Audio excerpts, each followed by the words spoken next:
Hatfield, welcome back. Not officially ever been on the Evansville podcast, but you've been on a podcast in this studio. I have. It's good to be here. Yeah, I'm glad you found your way back. Anytime. And I'm glad we don't have those other two guys here because they won't ever let me talk. Well, you'll get to talk today. Okay, perfect. And we didn't. And if you want to hear about the bathroom stuff, listen to the Politics Aside episode. But we'll hopefully not talk about. It's from September, right? I believe so. Yeah. Yes, that sounds right. We're going to stay away from bathroom stuff. Perfect. And this is, how do you say the hashtag that you're doing right now? NaPodPoMo, I think. It's NaPodPoMo. National Podcast Post Month, so it's one a day. And you had the great idea of doing, on an election day, talking with one of our esteemed state representatives. So the closest elected official the one to who was the podcast in station. the room when we came up with the idea. That's right. Yeah, so yeah. So basically what we were talking about that we wanted you to explain is tell people like me and Jason who don't have a strong idea of what's going on up there, what you do as a state representative on a daily basis when in session. Sure. So session in Indiana, because we are a quote-unquote part-time legislature or citizen legislature, it runs from January 1 to May 1 in the odd years. So 2017 is an odd year, and so we finished up our session at the end of April. In the even years, so 2018, it's what we call a short session. We don't deal with any budgetary items in the short session, and it runs from January 1 to April 15th, I think, or March 15th, I'm sorry. And so essentially, we are the legislative body in the state passing laws or repealing legislation that governs how we operate. You know, politics is one thing, and it's kind of an animal of its own, but there is a government to run that isn't political, that doesn't operate on red and blue, but just requires some governing. And that's what we do. We pass laws that impact our criminal code, that impact our tax rate, so that we have enough money coming in to operate the government, but also that we then are sending that money back into the state in order to operate essential government services. So health care for those who can't afford it, fire and police and law enforcement agencies are funded around the state. And then education is one of our biggest expenses. And so when I go to Indianapolis, we hold way too many meetings and have way too many committee hearings to learn about exactly how the government is operating today and how we can make it better. Sometimes that means adding a little more government. Most of the time that means taking some government away. Now, is that because you're a heavy minority? I mean, you're a Democrat, and how many? We have 100 reps? So we have 100 reps and 50 senators. The split in the House is 70 to 30, Republican to Democrat. The split in the Senate is 41-9, Republican to Democrat. And then the governor is a Republican, as well as all of the other statewide elected officials. Now, does that make it, I would assume, quite difficult to for a first-year elected Democratic representative? So it certainly can make it difficult. And, you know, what I've gone to Indy to do is what I did in my career as a prosecutor, which is not look at red and blue or Republican, Democrat, but look at the problem in front of us and try to find solutions to that problem.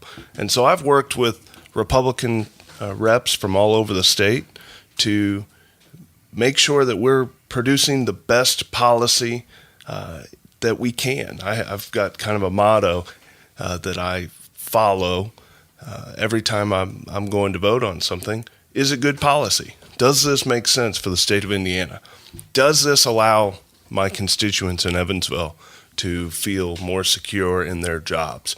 Does this allow for people to feel optimistic about their kids and the chances that their kids are going to have? Are we producing schools that will allow these kids to learn and grow into productive citizens. These are the things that we need to be worried about, not who's getting the credit, or is it a Republican idea or a Democrat idea. And I've found that it's actually quite easy to work with the other side when your guiding principle is this good policy, rather than where did the politics fall. Nice. So I guess so you have an idea. You want to create a bill. What's the process of going from your desk to that becoming law? Sure. So I'm really glad you asked, because I think a lot of folks feel that, you just go up there, you file a bill, and everybody votes on it, and you win some, you lose some. And that's not how it works at all. And so, one, I think it's important how we understand it, but two, it gives me an opportunity perhaps to plug a little bit that all of my bills or legislation this session are local ideas originated in the district that came to me from people who live in the district, who saw a problem and thought that they had a solution. And so I'm really excited about that. But filing legislation starts with an idea, obviously. And after you work on that idea and determine how it ought to work in law, you then send it off to get it in a format in which all the reps and senators can read it and understand how it's going to impact all other parts of the government. Because sometimes when you pass a law, it's vitally important that we know how it's going to impact the legislation around it. So we file legislation. I will file that legislation this December. So in just a few short weeks, I'll be filing my legislation for the session. In Indiana, we are capped in the amount of pieces of legislation we can file. So that's important to know. I can only file 5 pieces of legislation. So I can't just go up there and file 100 different bills. Why cap it? Can I stop you? Why cap Yeah, sure. So I think part of the reason is, one, we don't have infinite time. That I got you. The Speaker and the House has decided that, there's enough legislation and there's enough to go through if we cap it. And if we left it unlimited, it would just create that much more of a headache as we're trying to work through this legislation. Okay, so you file your bill. And when you file your bill, then it's public and everybody can see it. But the chairman of a committee is assigned that bill. And so what happens is the Speaker of the House, the elected majority leader, gets the list of bills, every bill that's filed, Democrat or Republican, and he decides which committee it goes to. What's important to understand about that is he also decides the names or the chairman of each committee. And so the Speaker gets a bill list. He then assigns those bills to a committee of which he has picked the leader of that committee or chairman of that committee. And then the chairman of that committee can either hear that bill in a hearing or not hear that bill. If the chairman decides not to hear the bill, it's dead. Done. There's no recourse. You can't say, well, I had other ideas. I had other ideas to go to another committee. Right, yeah. Or, well, my friend is the chairman of this other committee. Can I just walk it across the hallway? Right. Or 97 reps agree with me and they're all ready to vote yes, but you're holding it up. If you're the chairman, you're allowed to do that. And so if the chairman doesn't hear the bill, it's dead. If the chairman hears the bill, then it goes through a process through committee where there can be amendments to it. And this is where some of the politics happen. So you can take a really good idea into committee and the other side can offer amendments, and if they get them passed, the bill could look nothing like what it started at. It can start as a bill that promises a certain amount of funding for education and end by stripping all of the education funding from that bill and putting it into, say, a summer study committee. So it can look very different. And that's through the committee process. Once it passes committee, it is then placed on the floor, and the House of Representatives will vote on it on a second reading. Once it does that, then we go to a third reading, and then it's sent over to the Senate and has to pass there. So it's actually possible you could create legislation. They put amendments in it that you have to vote. You vote against your own bill. Happens all the time. That's mind-boggling. It really is. It seems a little backwards. Yeah. You know, and that's why it's so important, especially as a minority member in the House, to ensure that when you co-author a bill, that bill, you have a pretty good idea of where that bill is going to end up. Because you can sign on to a bill that does one thing, they can add amendments to it to make it way different, and all of a sudden you are the co-author of a bill that you no longer support. And it's embarrassing to stand up in front of your colleagues and say, although you see my name as an author of this bill on the board behind us, Right. I'm asking you to vote no. You don't want to be in that position. And so it's very complicated. You know, it's important that people understand that legislation that does get passed has gone through some scrutiny, which is a good thing. On the other hand, it is extremely top-heavy.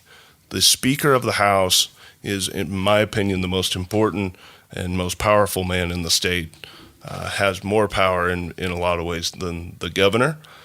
And the process in which bills go through is dependent upon the majority party in a way that leaves the minority party really at a disadvantage.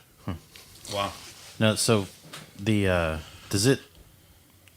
is there like a tone set by like the governor or the speaker to say it's like here's some ideas that we want to get done this session, or is it just everyone is on their own ideas? Like you said, all of your ideas come from the area you're supporting.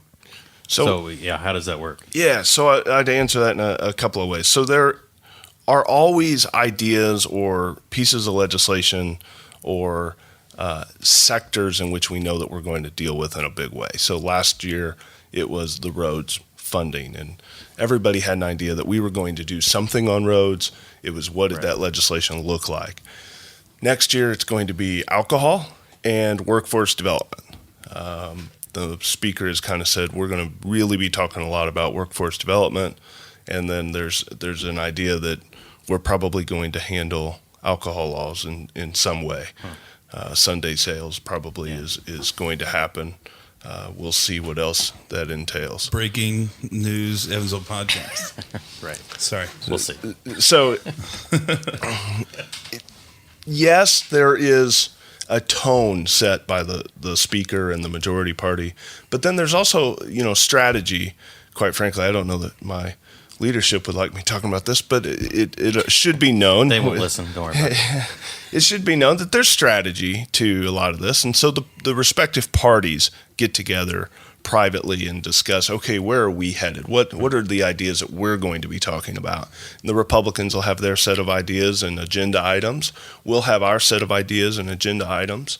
And we spend the session trying to turn the ship back to those agenda items, because those are the things that our respective party believes are important that we act on. But coming up, the big item, I would say, is workforce development and what we can do to get people back to work in the state of Indiana and to make sure that their wages are going up as well. So the speaker picks the chairman of every committee. How do you determine who determines who's in what committees? Does he also do that? Does he pick who's in every committee? So the leadership picks who is in each committee. So the Democrat leadership has their say on who is appointed to committees within their party. So Leader Pilat, the minority leader, our leader in our caucus, will help select the members to serve on their respective committees. And then the speaker and his leadership team picks the Republican members and which committees they'll be assigned to. And is that based on your strength from I guess where you came from career-wise? Is it based on we think this guy's district belongs here because this is what they're worried about right now? Is that? Yeah, so it can be on a whole host of things. Least interesting is probably that where they come from, what they have some knowledge base in. I'm an attorney. I was a former deputy prosecutor up until my election, and so when I came in, I got put on criminal code and judiciary, and so they certainly try to tailor your strengths to the committee. There are also regional needs. If you serve an area that is heavy farmland and you represent a lot of farmers, you may end up serving on agriculture. If you represent a district in which there are either a lot of schools or some failing schools, you may end up on education. So there may be some regional considerations. And the most interesting aspect of getting put on a committee is every once in a while you'll be punished. And while I'm proud to say I haven't at least been there long enough to have been punished by the leadership, but every once in a while you know that a member is being taken off a committee or being put on a committee due to a disagreement with the leadership. And so that'll happen every once in a while too. Retribution. Pettiness exists in politics. Even in the Shocking. same team. Shocking. So One thing I did from the podcast you did with the Politics Aside guys that I thought was interesting that I've mentioned to people that I've talked to recently, that was that you actually called people about these ideas. You don't just say, I got this, everybody, but you actually call people back home and it's like, hey, what do you think about this? Is this a good idea? That kind of stuff. Absolutely. And, I ran on that premise, and I hope that my constituents have found that I've stayed true to that, because every single night when I am looking at the calendar for the next day, looking at the legislation that we're going to be considering, I am calling folks in the district who are dealing with these issues on the ground. It's a little self-serving and arrogant for me to believe that I have all the answers. I'm there to represent the folks who are doing these jobs every day. And so if I'm voting on a big education bill or looking for a solution to a problem that we have in education, I'm talking to teachers, I'm talking to administrators, I'm calling folks in Evansville who are, at Kay's school, who are dealing with these issues every day. When we were discussing road funding, I was making sure that I was talking not only to the local government officials, but to trucking company owners in Evansville and to guys who are dealing with our roads and our highway system and, where do we need improvements? Do we need to raise taxes on middle-income families at this point? I'm making sure that I'm getting all the information from the folks who are dealing with these issues every single day. Nice. yeah. Do you want to go somewhere non-political for? Like, what are you thinking? Like what?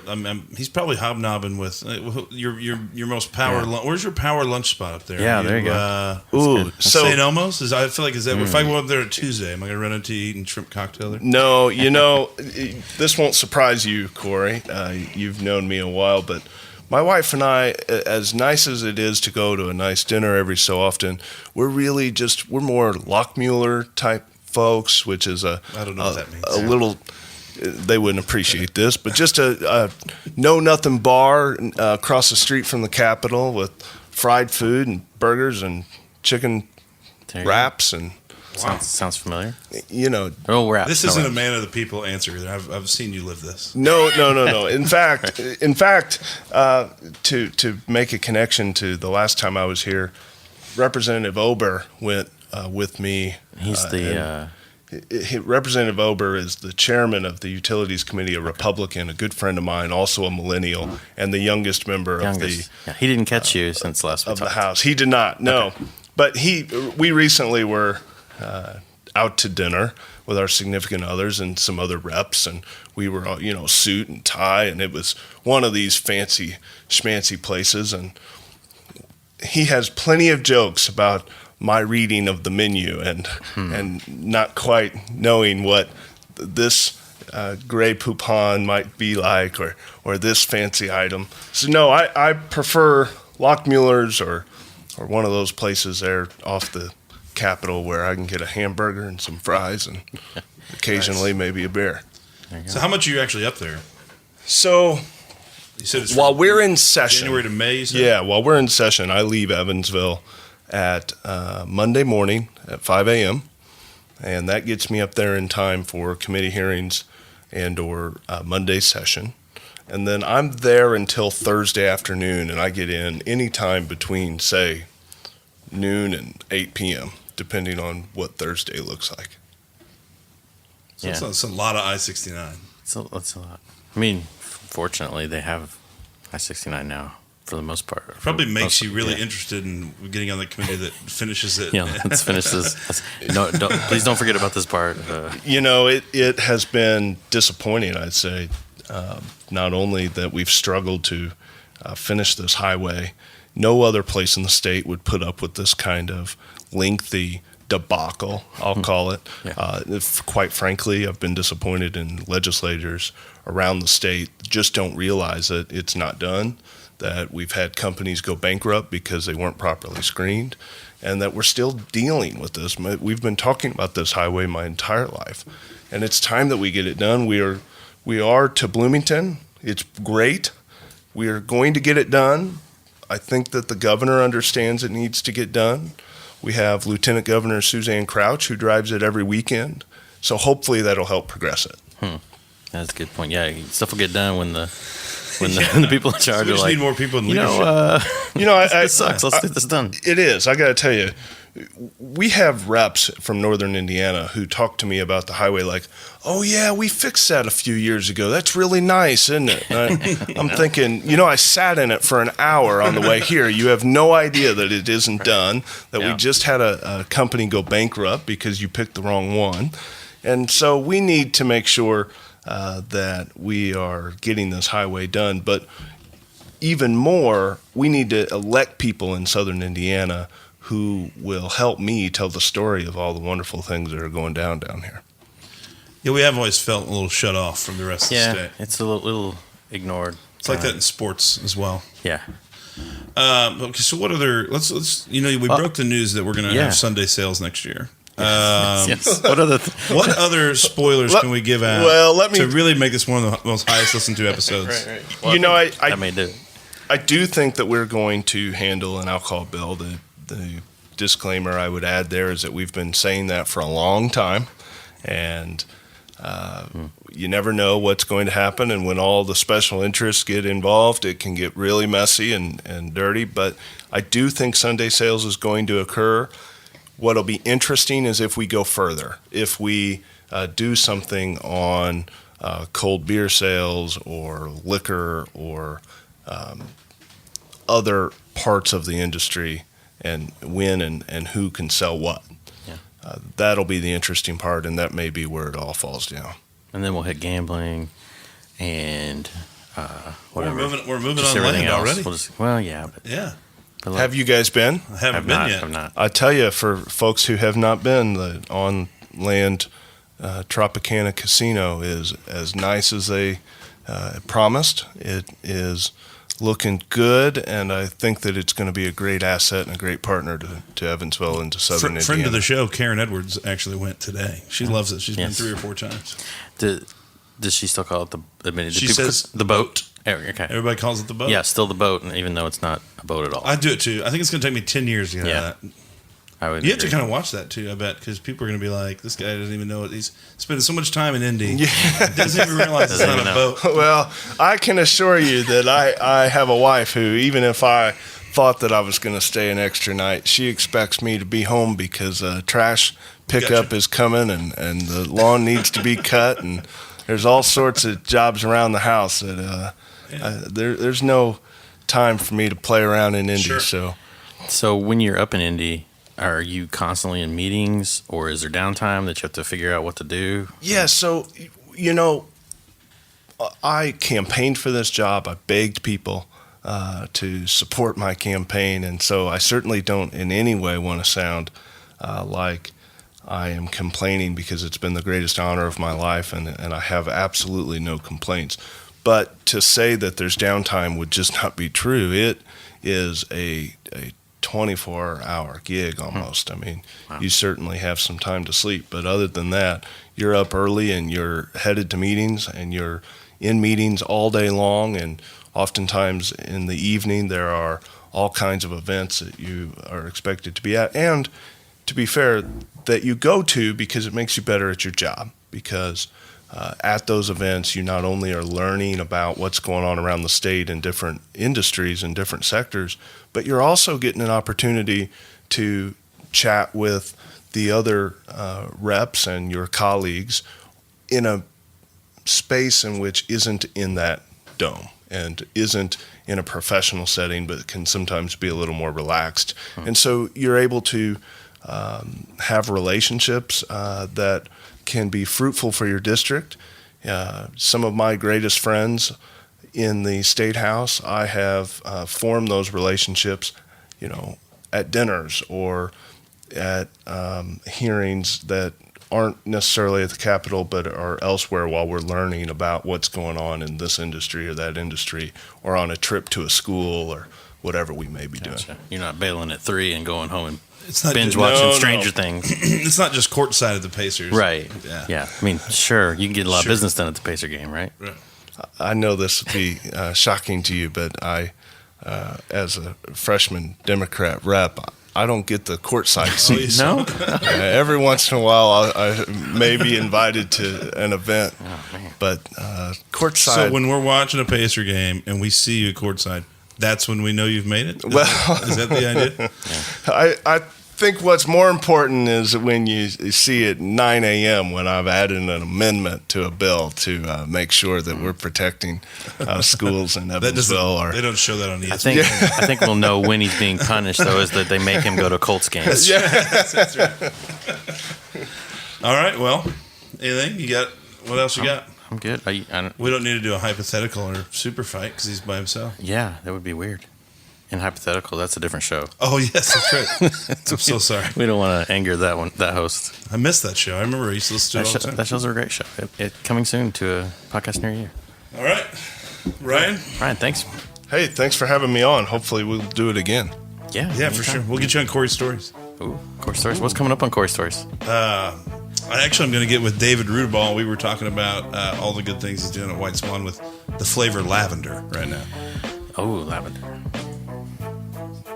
All right. I think we're good. See you guys.